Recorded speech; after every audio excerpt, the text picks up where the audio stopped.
What up? What up? It's your boy RVA from VA, Richmond to be exact, and I'm back again. Yeah, what's going on, ladies and gentlemen? I know. Don't kill me. It's been a while, and I'm gonna go ahead and tell you the story now. Last week, my fiance unplugged everything, thinking that she could put it back together properly, and of course, some things in the studio went wrong. So I've been down. I had to order some stuff off of Amazon just to get back rolling. So that's why I called this episode today the catch up because that's what I'm doing. I haven't been able to talk to anybody on the channel, so it's definitely been a long week. And as we know, stuff is still going on. We had the Kansas City Chiefs game, and then we also are back in practice for the last game of the preseason, where we will be facing the Ravens. And I know they got the whole undefeated thing going on. That's cool and dandy. Of course, the media wants to make a big deal about that. They asked Ron, would we be looking to in their streak? I mean, for me, I feel like anytime you play football, you're looking to win the game. So I mean, ultimately, we would love to be that team to end that streak, but I don't want us going out there with the intentions and putting players in harm's way. As we know, we are battling injuries, nothing severe, thank God. But at the same token, we haven't been able to see our full starting O line together in this preseason. And also, the tight end room has been compromised all preseason. But we have some good news surrounding the tight end room. I will get to that a little bit later. But let's talk about this Chiefs game a little bit. Like I said, I know I'm behind, but I got to speak my piece on it, man. So bear with me. Listen, so I'm glad that I was able to have this week to reflect on the Chiefs preseason game because naturally, as a fan, sometimes we can overreact. But I was able to go back and watch the game not one time, but actually two or three times. And then I was able to have more of a takeaway from that game. You know, we went to Kansas City, played the Chiefs. I thought this would be a really good test for the defense. As we know, the week prior we played the Carolina Panthers, and we struggled to get off the field. These are woes that are continuing from last season, the third down defense. But in this game, it didn't seem like there was a lot of, communication issues as far as like big blown coverage, receivers streaking 30, 20, 15 yards down the field, and there not being anybody from Washington in sight. It was more or less of the first and second down defense seemed pretty decent. We were putting Patrick Mahomes in some compromised positions. They weren't able to really run the ball on us, so you'd like to see that as well. But third downs, he was making magic happen. He went 6 for 6. We weren't able to get off the field. The two drives that Patrick Mahomes was on the field, he made light work of the defense. They were long drives, and he had to work for it. Don't get me wrong. Like I said, that's the difference. He had to work for what he got. I mean, if anything, as you notice, I think we could have had, there was a almost interception, I want to say, that Derek Forrest could have grabbed if he was there just a little bit quicker. I seen that. And then also Bobby McCain had a chance as well. He just was a couple steps out of position to make a play. So when you're having teams go on these longer drives where they have to, put together long drives, that gives you more of an opportunity to make plays. I would like to see an uptick in the turnovers. We have not been able to capitalize on that this preseason. Getting the ball, turnovers, interception, fumbles. We haven't been able to capitalize on that. And I think that's going to be huge in winning football, man. You got to get that ball. So hopefully we can work on that. But like I said, the drives that Patrick Mahomes was on the field, I mean, he was doing Patrick Mahomes things. Like I said, we were getting them in third and longs. And then I got to say this, the William Jackson to third pass interference was absolute trash. That was not pass interference. William Jackson III played fabulous defense on the play. That's what we're paying him for. He was there on this receiver. I didn't see anything there, and they called a pass interference. That's 1 third down right there that we could have got off the field.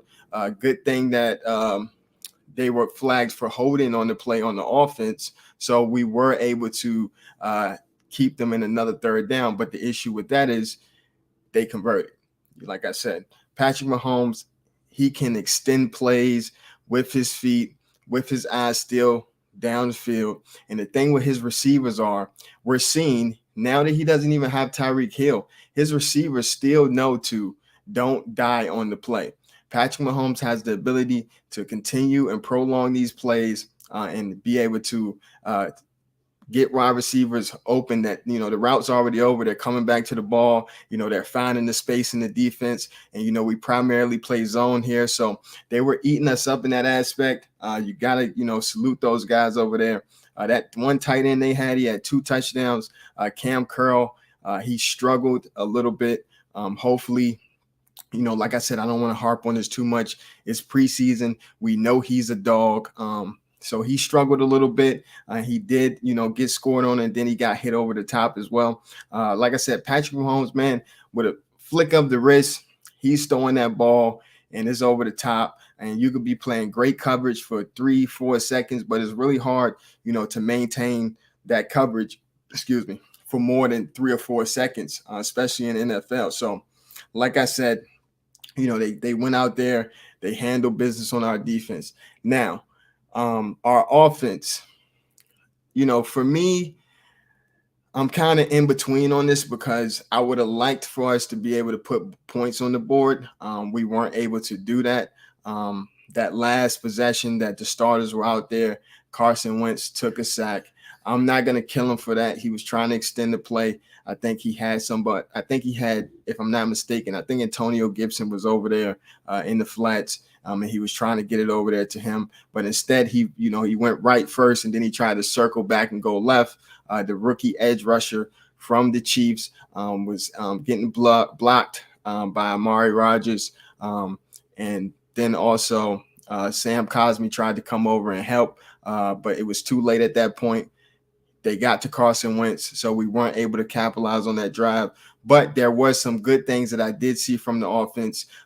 He hit Terry McLaurin across the middle, and the ball placement. The ball placement is what I want to highlight there. Where he put the ball was absolutely beautiful. It was down low and away from the DBs. If anybody can make a play on the ball, it would only be Terry McLaurin. So you'd like to see that. Also, Jahan Dotson finally got his hands on the ball. The first was like a little bubble screen.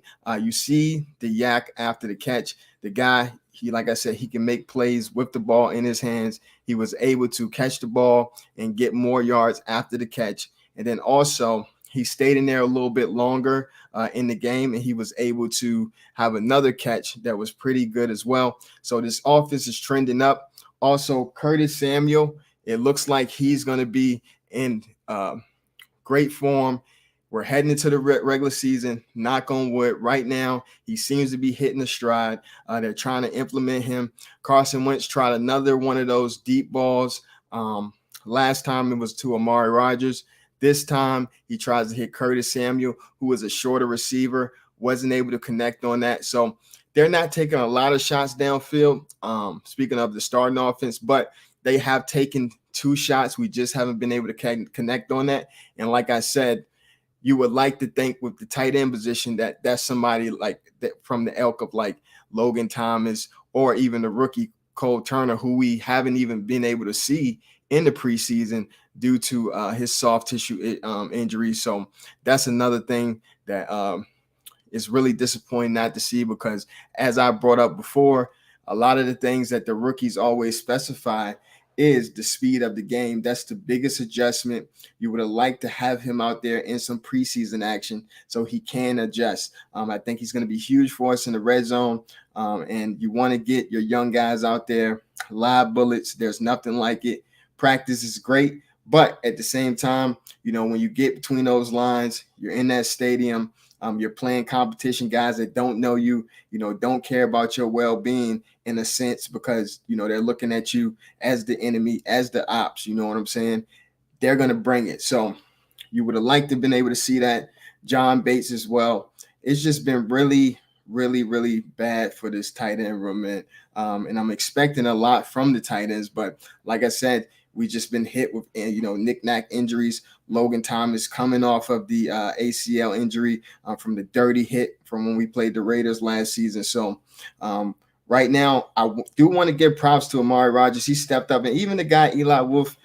These guys, are guys that pretty much aren't expected to make the team, but for what they had to do running with the ones, I think these guys pretty much played both of the whole games. They split snaps. I mean, the first game we had Curtis Hodges, but he is injured as well. So outside of that, the tight end room has been absolutely horrendous. We haven't had any depth there, so guys have had to step up. There was even a point in training camp practice where we had to take the linebacker that we picked up late in the camp, Nate Gary, and have him play that third tight end spot. So that just lets you know how bad the tight end position has been. And, and it's absolutely frustrating because we came into camp with 7 tight ends. So we've been absolutely ravished at that position. But like I said, we got one more preseason game, and I doubt Ron or the staff is going to want to put guys in harm's way. So we did pick up a tight end. We picked up 2 tight ends, actually. We picked up one tight end that's actually pretty interesting, Kendall Layton. He played for the Los Angeles Rams. He had some impact in the playoffs last year in that Super Bowl run. So, the guy has some experience coming from that Sean McVay offense. And then also we signed tight end Jake Hossaman. So, like I said, it's been up and down with that room. Hopefully we're ready to go by week 1. More than anything, that's what I care about. So, it is what it is. But, the offense in that KC game, like I said, there was plays made. Brian Robinson, I think at this point, I have to say it, I love Antonio Gibson. I'm a huge fan, but Brian Robinson, man, you can't deny him. He looks like an absolutely RB1. He just has that vision. I mean, some of the holes that he were getting to at his size, just that vision, cutting it up quick, getting skinny, the ball placement, ball security, where he's holding it at. Like, the guy rarely gets negative yards. I think in that KC game, I don't think he had any negative carries. He may have 1 carry for no yards, but as far as being able to have a carry for lost yards, I didn't see it all game. So this guy, it looks like to me, he gives this offense a different element. We're able to get in those third and shorts, in those second and shorts, what you want to do, so that Carson Wentz isn't having to play hero ball.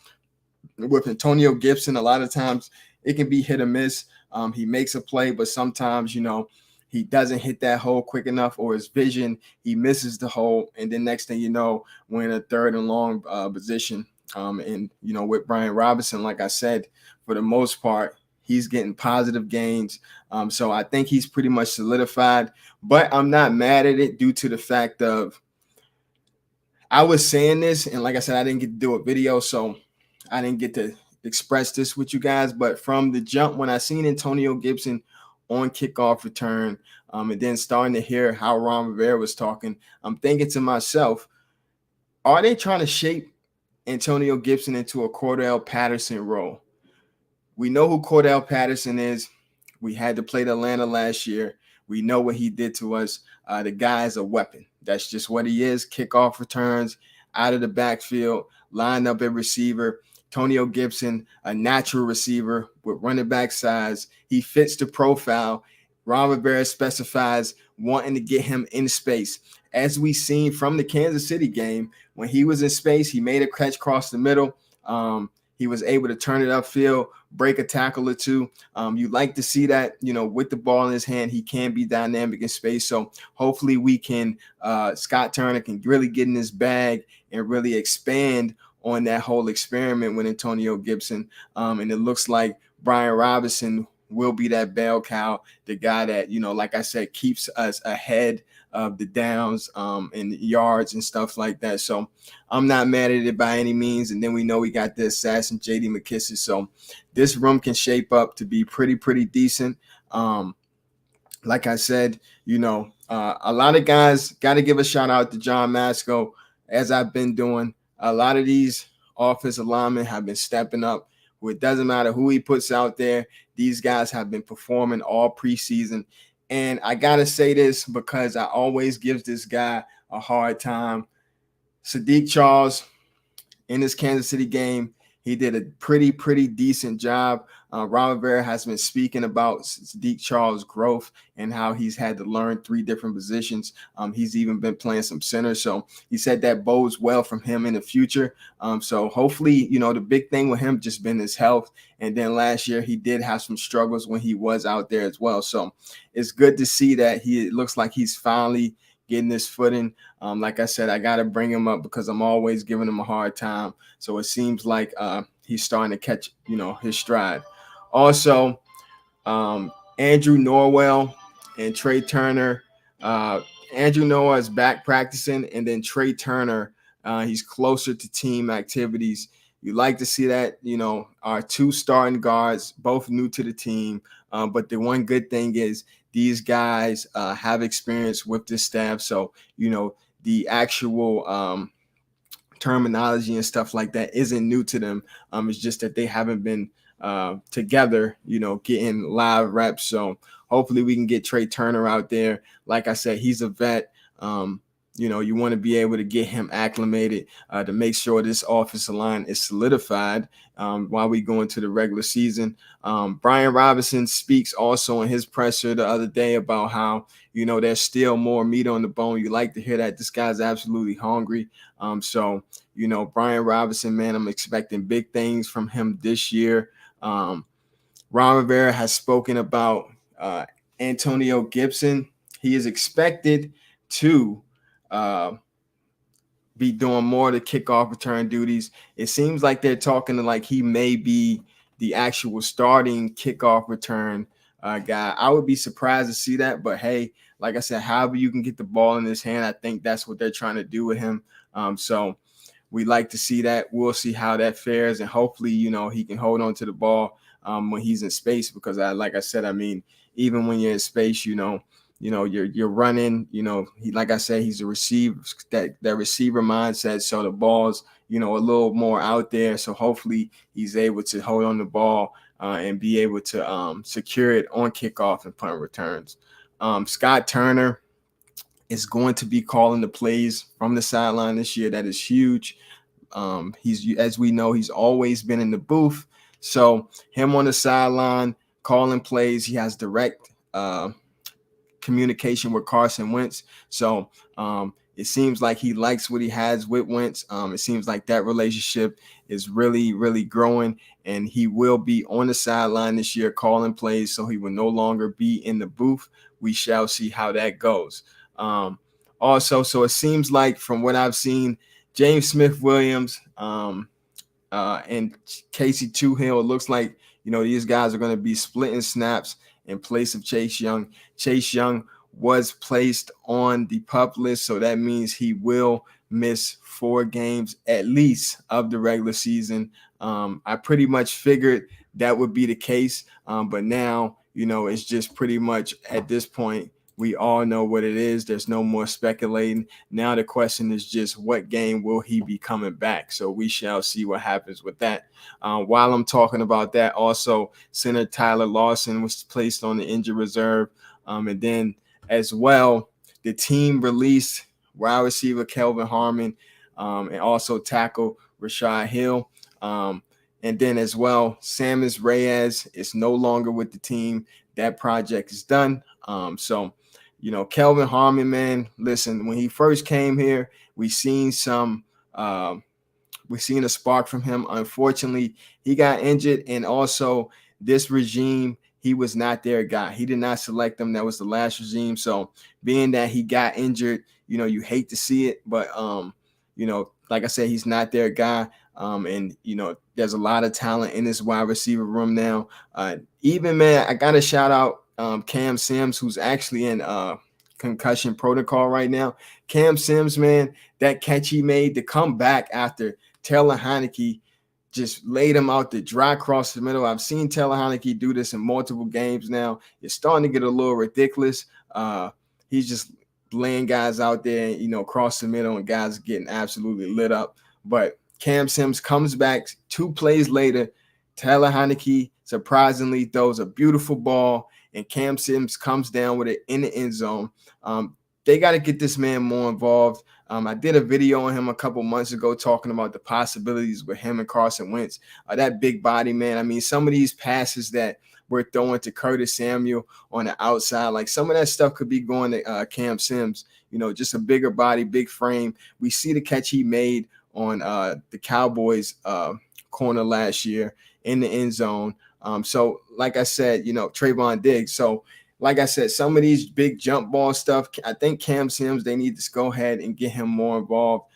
So, like I said, they did release Kelvin Harmon. He's no longer with the team. Samus Reyes, that project is over. It was a cool story when we got him. He had that frame. He was an athletic freak, but it was a long shot. The guy was a former basketball player, and he also, never played any type of football in his life. So, kudos to him even coming into the NFL, being able to make an NFL roster. And he was apparently, always reported to be a strong blocker. But as far as the offensive, far as him being an offensive weapon, I just figured, he didn't develop at the rate that they would like him to. And like I said, the guy never played football in his life. So just for him to be on the NFL team and never play football, I mean, that's absolutely a crazy story. They reached a injury settlement with him. He is released. So that story is over as well. So now, it seems to me that when you start to look at that tight end room, Amari Rodgers, man, this preseason with the injuries and stuff, it seems like he may be the guy that is that last tight end in the room. It depends on how many they keep. But like I said, that first game, even the second game, he make a pretty good catch. And, he had yards after the catch as well. So more than Curtis Hodges, it seems like they love Amari Rodgers. So we'll see how that ends up. But like I said, you do have to watch. I would not sleep on this guy they picked up from the Rams, Kendall Blayton. Like I said, he has playoff experience. He's been in the NFL with the Rams. So, we'll see how that whole thing goes. 1 second, what's going on here?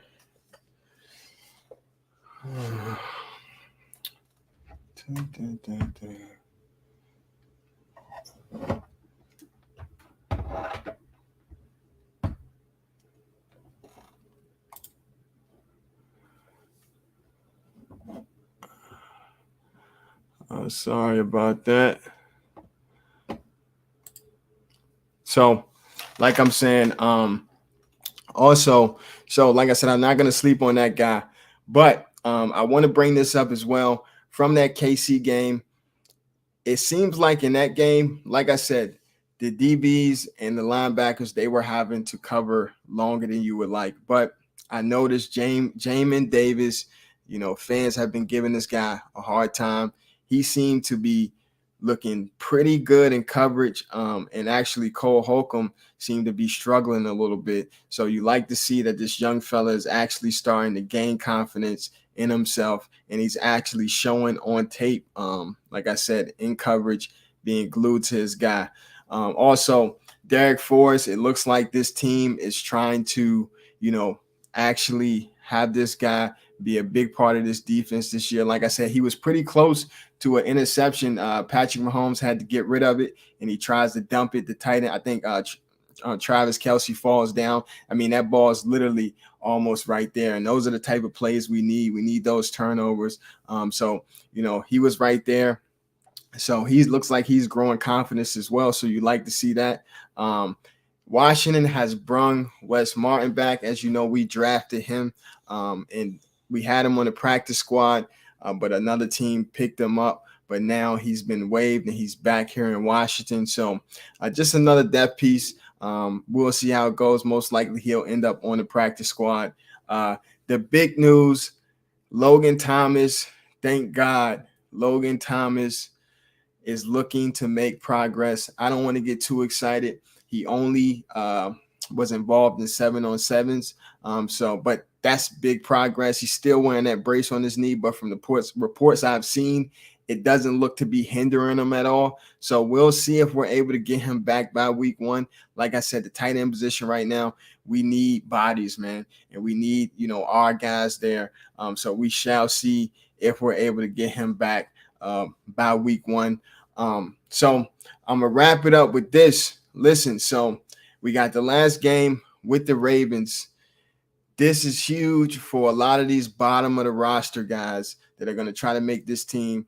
A lot of times you only get one shot, one opportunity. So, this game is going to be huge. We'll see who's able to flash. A lot of these guys are going to get a lot of playing time. That's including Sam Howell, the rookie quarterback. He should see extended playing time. Ron didn't specify whether, if he's going to play the starters or not. He kind of is leaving it open for interpretation. We could see the starters some.